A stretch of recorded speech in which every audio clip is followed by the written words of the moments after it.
नदियापुर गांव में बसंत नाम का एक नौजवान नाविक रहता था। नदियापुर गांव की सीमा में आने जाने के लिए लोगों को नाव का ही सहारा लेना पड़ता था। बसंत एक सीधा साधा नाविक था। उसके परिवार में उसकी पत्नी और एक बूढ़ी माँ थी। बसंत बेहद गरीब था।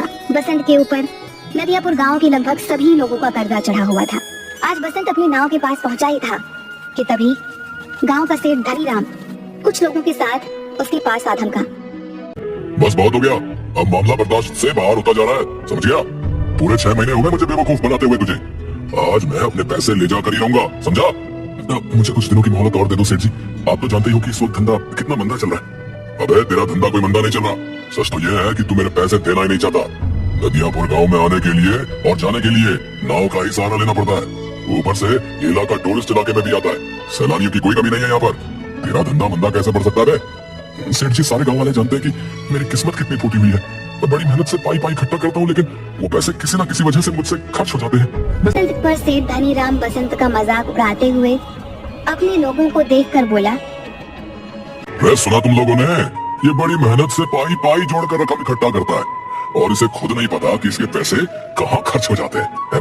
इतना कहकर धनीराम गुस्से से बसंत की ओर देखकर बोला, ये क्यों नहीं कहता कि तू एक नंबर का अय्याश है? सारे पैसे अय्याशी में खर्च कर देता है। बेवकूफ आदमी, तुझे कोई और नहीं मिला बेवकूफ बनाने के लिए, है बे? नहीं, ऐसा मत कहिए सेठ जी। नदियापुर के सारे लोग जानते हैं कि मैं कितना शरीफ हूँ। मेरे घर में मेरी पत्नी और मेरी बूढ़ी माँ रहती है। मैंने तुझसे ये नहीं पूछा कि तेरे घर में कौन कौन रहता है, समझ गया? अरे तेरे घर में तेरी बूढ़ी माँ रहे या तेरी पत्नी, मुझे से क्या? मुझे तो बस मेरे पैसे से मतलब है। और रहा सवाल तेरे शरीफ होने का, अरे तूने तो सारे गाँव से कर्जा ले रखा है और जहाँ तक मुझे जानकारी है तूने किसी के पैसे नहीं चुकाए। मुझे थोड़ी सी मोहलत और दे दीजिए सेठ जी। मैं वादा करता हूँ कि मैं आपकी एक एक पाई चुका दूंगा। ठीक है, लेकिन इस बार मैं तुझे 10 दिन से ज्यादा की मोहलत नहीं दे सकता।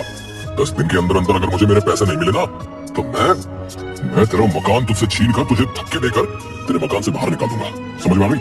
इतना कहकर धनीराम वहाँ से चला गया और बसंत अपना मुंह लटकाते हुए अपने काम पर लग गया। शाम को थका हारा बसंत जैसे ही अपने घर पर पहुँचा, उसकी पत्नी बोली, आ गए सेठ जी घर पर। आपके पीछे बहुत सारे मेहमान आपको पूछते हुए आए थे। उन्होंने आपका काफी देर तक इंतजार किया और बेचारे इंतजार करके बहुत थक गए। अभी कुछ देर पहले ही गए हैं। झुमकी, मैं जानता हूँ कि तुम किनकी बात कर रही हो। जब तुम सारी बातें जानते ही हो तो फिर उन सबके कर्जे क्यों नहीं चुका देते? तुम अच्छी तरह से जानती हो झुमकी, पिछले कुछ सालों से मेरे साथ क्या हो रहा है। मैं जब भी कुछ पैसे जमा करता हूँ वो किसी न किसी तरह से खर्च हो जाते हैं। पिछली बार माँ का पैर टूट गया था, उसके इलाज में कितने पैसे खर्च हो गए। उसके बाद चोट लगने से तुम्हारी पसली फ्रैक्चर हो गई थी, उसके इलाज पर कितने पैसे खर्च हो गए। मैं तुम्हारी बातों को समझती हूँ, लेकिन गांव वाले इस बात को नहीं समझते। उन्हें तो बस अपने पैसों से मतलब है और आखिरकार वो तुमसे कब तक पैसे नहीं मांगेंगे। गांव का मुखिया धमकी देकर गया है, अगर तुमने गांव वालों के पैसे नहीं दिए तो वो तुम्हारी नाव छीन लेगा। और सेठ धनीराम मुझे धमकी देकर गया है कि अगर 10 दिन के अंदर मैंने उसके पैसे नहीं दिए तो वो मुझसे मेरा मकान छीन लेगा। मेरी समझ में नहीं आता कि अब मैं क्या करूं। भी समझ में नहीं आता, गांव में जितने भी नाविक हैं, उन सब की ऐश की चांदी कट रही है। उन सब के मकान देखे हैं तुमने? ऐसा लगता है जैसे कि वो कोई नाव नहीं बल्कि कोई कंपनी चलाते हो। तुम सारा दिन नदी के किनारे क्या करते रहते हो? कितनी बार कह चुका हूँ झुमकी, टूरिस्ट मेरी नाव में नहीं आते। ये क्यों नहीं कहते कि तुम्हारी नाव में गांव के भूखे नंगे लोग ही आकर बैठते हैं? उनसे तुम्हें कितनी आमदनी होती होगी। तुम अपनी नाव में नदियापुर घूमने आए सैलानियों को क्यों नहीं बिठाते? जितने भी नाविक हैं वो झूठ बोलकर टूरिस्ट को अपनी नाव में बैठाकर सिर्फ उन्हें चूना लगाते हैं और मुझे झूठ बोलना नहीं आता। नहीं चाहिए मुझे हराम की कमाई। अरे सच्चाई के देवता, ये धंधा है। ये क्यों नहीं कहते कि तुम्हें धंधा करना ही नहीं आता? जिससे तुम धंधा कर रही हो, मैं उसे अच्छा नहीं समझता। किस्मत ही फूटी हुई है कि मुझे तुम्हारे जैसा पति बेवकूफ पति मिला। अगर ऐसे ही हाल रहा ना तो वो दिन दूर नहीं कि जिस दिन तुम्हारी नाव भी तुमसे छीन ली जाएगी। उसके बाद मुझे और मांझी को इस घर से धक्के देकर बाहर निकाल दिया जाएगा। उसके बाद अपने सच्चाई के प्रवचन बाहर बैठकर देते रहना। इतना कहकर झुमकी गुस्से से वहाँ से चली गई। ऐसे ही 10 दिन गुजर गए। 10वें दिन बसंत नदी के किनारे उदास बैठा हुआ गहरी सोच में डूबा हुआ था कि तभी वहाँ पर धनीराम फिर से आ पहुँचा। याद है ना बसंत, आज तेरा आखिरी दिन है। अब इससे ज्यादा मैं तुझे और मोहलत नहीं दे सकता भाई। शाम को मैं तेरे घर पर आऊंगा वसूली करने के लिए। मेरे पैसे तैयार रखना, नहीं तो अपना बोरिया बिस्तर समेट कर चुपचाप चले जाना। इतना कहकर धनीराम वहाँ से चला गया। बसंत अपने आप से बोला, अब क्या होगा? पूरे 10 दिन से मेरी नाव में मुश्किल से 20 मुसाफिर भी नहीं बैठे होंगे। मैं धनीराम के पैसे कहाँ से दूंगा? अगर मैंने उसे पैसे नहीं दिए तो वो मेरे परिवार को बेइज्जत करके घर से निकाल देगा। मैं कहाँ जाऊँ? क्या करूं?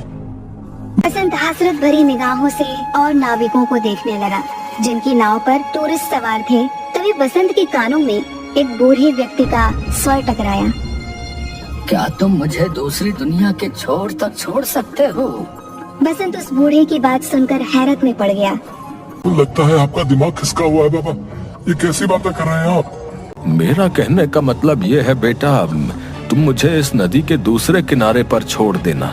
तो सीधे सीधे ये कहिए ना बाबा कि आपको दूसरी सीमा पर उतरना है। ठीक है बाबा, 200 लगेंगे। मैंने सुना है कि तुम बूढ़े और गरीब यात्रियों से पैसे नहीं लेते।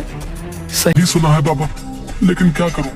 लगता है मुझे अपने नियम और कायदे बदलने पड़ेंगे। चाहे कितनी भी मुसीबत क्यों ना आ जाए, अपने उसूल इंसान को कभी नहीं बदलने चाहिए। वक्त बदलते हुए देर नहीं लगती। मैं इस वक्त बहुत परेशान हूँ बाबा। जाओ जाकर कोई दूसरी नाव पर बैठ जाओ। लेकिन मुझे तो सिर्फ तुम्हारी ही नाव पर बैठना है, पर मेरे पास पैसे नहीं है तुम्हें देने के लिए।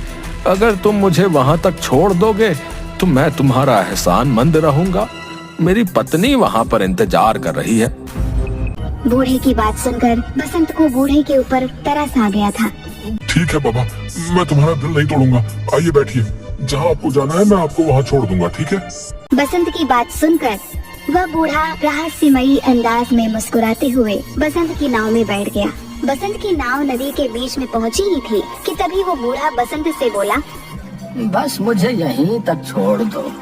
बाबा पागल हो गया क्या? यहाँ पर तो सिवाय पानी के अलावा कुछ भी नहीं है। जो मुझे नजर आ रहा है वो तुम्हें नजर नहीं आएगा बेटा। तुम नाव यहीं रोक दो, मैं यहीं उतर जाऊंगा। बाबा डूब जाओगे, पानी बहुत गहरा है। मगर बूढ़े ने बसंत की बात नहीं सुनी और नदी में कूद गया। यह देखकर बसंत बुरी तरीके से घबरा गया और बड़बड़ाता हुआ बोला, अरे कहाँ फंस गया मैं? अगर ये बूढ़ा मर गया तो उसकी मौत का इल्जाम भी मेरे ऊपर लगेगा।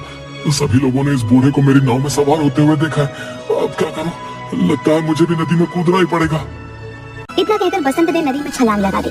मगर उसने जैसे ही नदी में छलांग लगाई, उसने अपने आप को एक बेहद सुंदर जंगल के बीच बहुत छोटे से तालाब में खड़ा हुआ पाया। बसंत तुरंत उस तालाब से निकलकर उस जंगल की ओर देखने लगा।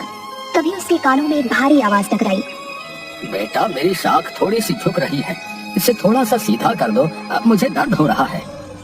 बसंत ने देखा कि वो जिस पेड़ के नीचे खड़ा था, बसंत से वही पेड़ बोला था। बसंत डर गया।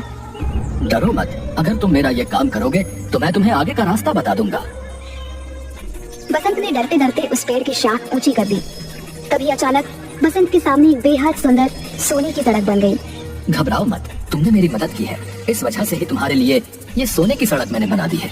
तुम यहाँ से सीधे राजमहल तक पहुँच जाओगे। लेकिन ये कौन सी जगह भाई? कुछ देर बाद तुम्हें पता लग जाएगा।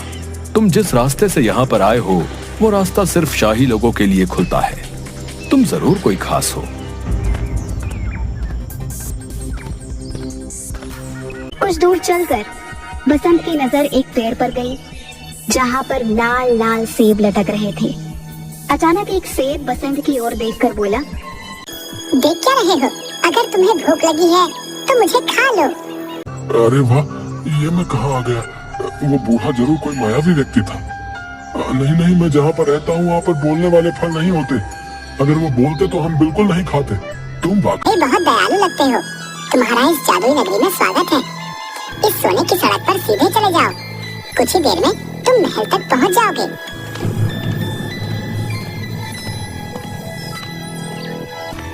कुछ ही देर में बसंत एक आलीशान महल के सामने पहुंच गया। तभी उसके कंधे पर पीछे से किसी ने हाथ रखा। बसंत ने देखा तो सामने वही बूढ़ा खड़ा उसे देखकर मुस्कुरा रहा था। कौन हो तुम और ये कौन सी जगह है? अचानक वह बूढ़ा एक बेहद सुंदर राजकुमार में तब्दील हो गया। ये सारा का सारा राज्य मेरा है। तुम पृथ्वी पर नहीं बल्कि दूसरी एक जादुई दुनिया में हो। दूसरी दुनिया में? मैं कुछ समझा नहीं। दरअसल नदियापुर गांव की नदी के बीच एक दूसरी जादुई दुनिया का द्वार खुलता है। ये एक जादू की दुनिया है। तुम्हारा महल तो बिल्कुल सोने का मालूम होता है। यहाँ के दरवाजे, यहाँ तक कि सैनिक भी सोने के ही मालूम होते हैं। सोने के मालूम नहीं होते, ये सोने के ही हैं। मैं तुम्हें बहुत दिनों से नाव में बैठा हुआ उदास देख रहा था। मैं जानता हूँ कि तुम बहुत अच्छे स्वभाव के हो और तुम्हारी दुनिया में अच्छे व्यक्तियों के साथ अच्छा बर्ताव नहीं होता, जबकि हमारी दुनिया में ऐसा बिल्कुल नहीं होता। इसलिए मुझे लगा तुम्हारी मदद करनी चाहिए। इतना कहकर वो राजकुमार बसंत को महल के अंदर की ओर ले गया, जहाँ पर सोने के सिक्कों के ढेर लगे हुए थे। ये सारे सोने के सिक्के तुम्हारे हैं, तुम्हारी जितनी मर्जी हो यहाँ से ले जा सकते हो और तुम जब चाहो यहाँ पर आ सकते हो। मगर याद रखना, तुम्हें इस बात को हमेशा रहस्य ही रखना होगा, यहाँ तक कि तुम्हें अपनी पत्नी और माँ को भी इस बारे में कभी नहीं बताना। जिस दिन तुम इस राज को छुपाने में नाकामयाब हो जाओगे, तुम्हारे लिए इस दुनिया के द्वार बंद हो जाएंगे, क्योंकि ये यहाँ का नियम है। बसंत ने एक थैले में सैकड़ों सिक्के भर लिए। वो राजकुमार उसे उसी जादुई पेड़ के पास मौजूद उस छोटे से तालाब पर ले आया। तुम इस तालाब में कूद जाओ, तुम अपनी नाव में दोबारा वापस पहुँच जाओगे। बसंत जैसे ही उस तालाब के अंदर कूदा, उसने दोबारा खुद को नदी के बीच में पाया। बसंत उसी दिन वो सारा सोना शहर में बेच आया और उसने गांव में सबके कर्जे चुका दिए। देखते ही देखते बसंत नदियापुर का सबसे बड़ा सेठ बन गया।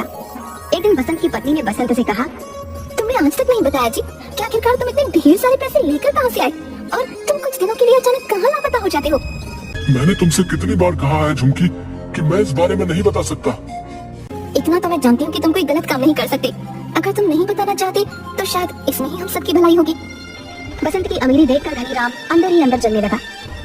एक दिन उसने अपने खास आदमी भीमा से कहा, मेरी समझ में नहीं आता भीमा कि ये बसंत रातों रात अमीर कैसे बन गया। मैं सोच रहा था कि इसके मकान और उसकी नाव पर कब्जा करूंगा, लेकिन इसने तो मेरे सारे पैसे लौटा दिए।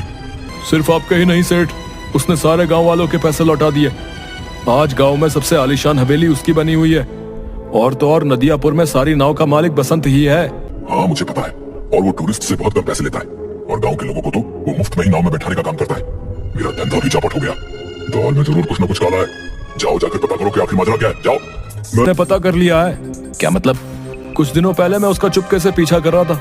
अचानक मैंने देखा कि वो बीच नदी में कूद गया और कुछ ही घंटों के बाद वो वापस आ गया। उसके हाथ में एक थैला था जो सोने से चमक रहा था। बेवकूफ आदमी, ये बात तूने मुझे पहले क्यों नहीं बताई? इसका मतलब कि नदी के बीचों बीच जरूर कोई सोने की सुरंग है जो उसके हाथ लग गई है। मुझे अभी ले चलो वहां पर।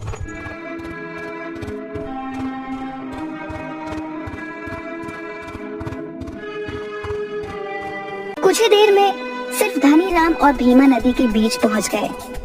तुम्हें यकीन है भीमा की बसंत यही कूदा था? जी। छलांग लगाते हुए देखा था। तो फिर देर किस बात की है भीमा? चलो अब हम दोनों साथ साथ कूदकर उस सोने की सुरंग में पहुंच जाते हैं और सारा का सारा सोना आज निकाल लेते हैं। आपने तो मेरे मुंह की बात छीन ली। इतना कहकर वह दोनों नदी में कूद गए। अचानक बहुत तेज एक पानी की लहर आई। भीमा और धनीराम डूबकर मर गए। बसंत ने आज तक उस रहस्यमयी कहानी के बारे में किसी को नहीं बताया था।